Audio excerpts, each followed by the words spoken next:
ప్రేమ, సంతోషము, సమాధానము, దీర్ఘశాంతము, దయాళుత్వము, సాత్వికము, మంచితనము, విశ్వాసము, ఆశా నిగ్రహం, ఇవన్నీ కూడా దేవుని లక్షణాలు. సో మీలో దేవుడు ఉన్నట్లయితే మీలో ప్రేమ ఉంటుంది, మీలో సంతోషం ఉంటుంది, మీలో సమాధానం ఉంటుంది, మీలో సఖ్యత ఉంటుంది, మీలో ఓర్పు, సహనము, దీర్ఘశాంతము ఉంటుంది, మంచితనం ఉంటుంది, దయగలిగిన తత్వం ఉంటుంది. అలాగే సెల్ఫ్ కంట్రోల్, ఆశా నిగ్రహము ఉంటుంది.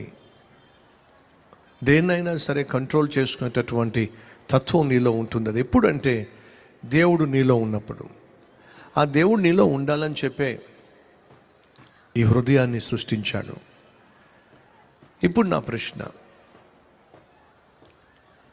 మీ హృదయంలో ఎవరున్నారు? ఏమంటారు? అలా చూస్తారేమిటి నన్ను? ఇప్పుడు నా ప్రశ్న ఏమిటంటే, మీ హృదయంలో ఉంటే దేవుడన్నా ఉండాలి, లేక దెయ్యమన్నా ఉండాలి.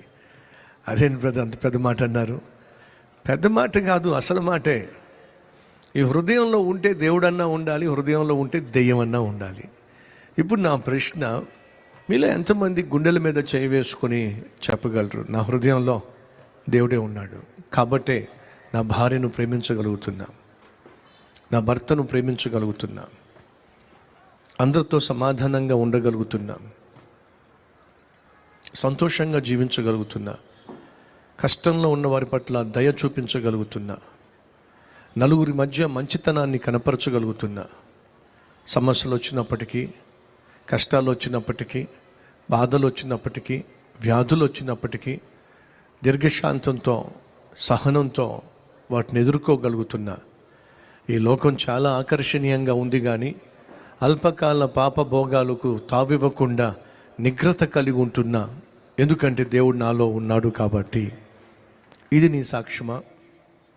మాటి మాటికి కోపం వచ్చేస్తుంది, మాటి మాటికి అరిచేస్తున్నావు, కేకలేస్తున్నావు, నోటిలో నుంచి బూతు మాటలు వస్తున్నాయి, అబద్ధం చెప్పకుండా బ్రతకలేకపోతున్నావు, భార్యను తిట్టకుండా, భార్యను కొట్టకుండా నీ వల్ల కావట్లేదు, భర్తను రెచ్చగొట్టకుండా, భర్తను అనుమానించకుండా బ్రతకడం నీకు చేత కావట్లేదు, అమ్మా నాన్నను ఏడిపించకుండా, వాళ్ళను విసిగించకుండా, వాళ్ళ మీద తిరగబడకుండా ఒక కొడుకుగా, ఒక కూతురుగా బ్రతకడం నీకు చేత కావట్లేదు, సరిగా చదవడం నీకు చేత కావట్లా, అమ్మ నాన్న మాట వినడం నీకు చేత కావట్లా, డబ్బులు జాగ్రత్తగా ఖర్చు పెట్టడం నీకు చేత కావట్లా, కష్టపడి సంపాదించడం నీకు చేత కావట్లా, అన్యాయం చేయకుండా, అపవిత్రమైన వాటిని చూడకుండా, అపవిత్రమైనటువంటి లక్షణాలు లేకుండా, అలవాటులు లేకుండా బ్రతకడం నీ వల్ల కావట్లా.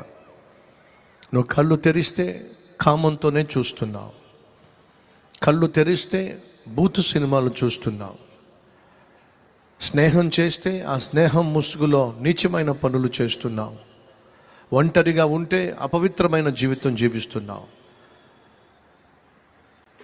ఏదైనా సాధించాలి అనేటటువంటి తత్వం కలిగి ఆ సాధించే ప్రక్రియలో అడ్డమైన పనులు చేస్తున్నావు.